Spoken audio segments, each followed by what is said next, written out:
আসসালামু আলাইকুম রহমতুল্লাহ। এটা হইলো কেন আগের 300 ফিট আর এটা হইলো বর্তমানের 300 ফিট। এখন আমার কথা হইলো এই 300 ফিটটারে কেন যে পরিমাণে নোংরা করা হয়েছে, হ্যাঁ এটা কি তোমরা কাজ ভালো করছো?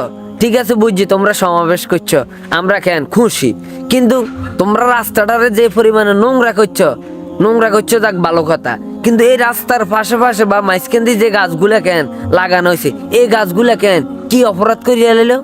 আপনারা এই গাছগুলারে কেন মেড়া আলাইছেন ডাইরেক্ট? আজকে এই 300 ফিটটারে যে পরিমাণে ময়লা করছেন, এই 300 ফিট কেন পরিষ্কার করার মতো কেন লোক কই কর না? ঠিক আছে টিয়ে দিলে সব কিছু হয়, টিয়ে দিলে বাঘের চোখ হান যায়।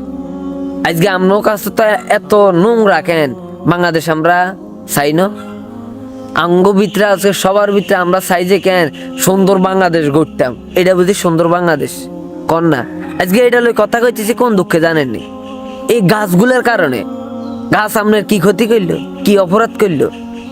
আজকে আপনারা এই 300 ফিটটারে এত পরিমাণ নোংরা করছেন, কইতাম তাইলে তো কইব যে পিএস ভাই করতেছে। পিএস ভাই তো করার মতো কেন কাজ আপনারা করছেন।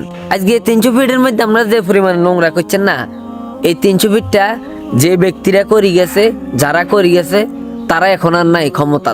ঠিক আছে আপনারা আছেন দেশে, আপনারা মিলেমিশে থাকবেন, পরিষ্কার পরিচ্ছন্নতা বজায় রাখবেন, কিন্তু আপনারা কিচ্ছেন নোংরামি করছেন, এটা আশা করি না আপনার কাছে।